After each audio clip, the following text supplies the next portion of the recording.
Magandang araw sa inyong lahat. Sa video na ito, tatalakayin natin ang buhay ng isang kilalang Filipino aktor, si Bruno Punzalan. Mula sa kanyang maagang buhay, mga natatanging pelikula, hanggang sa kanyang kontribusyon sa industriya ng pelikula. Halina't samahan niyo akong alamin ang kanyang kwento. Umpisahan na natin dito lang sa Pinoy Wisdom.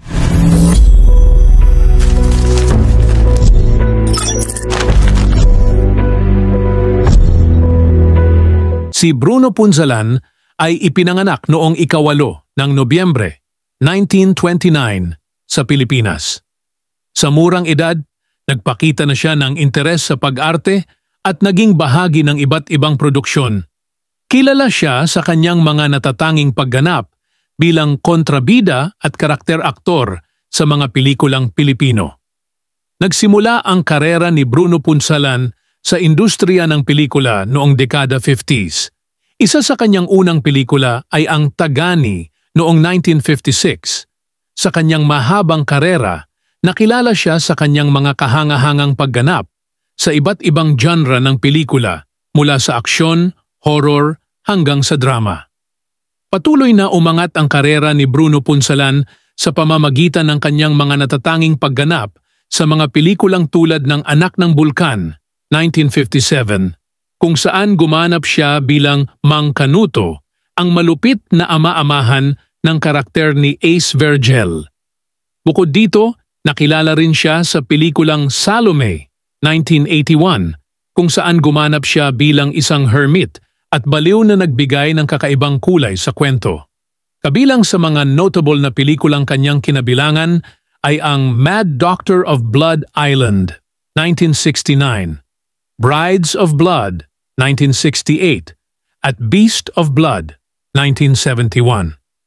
Sa bawat proyekto, ipinakita niya ang kanyang dedikasyon at talento sa pag-arte na nagbigay sa kanya ng matatag na posisyon sa industriya ng pelikula sa Pilipinas.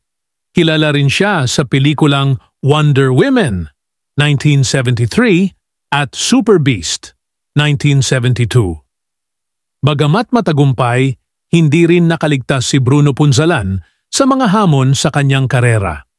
Bilang isang karakter-aktor, madalas siyang napapabilang sa mga eksenang delikado at mahirap.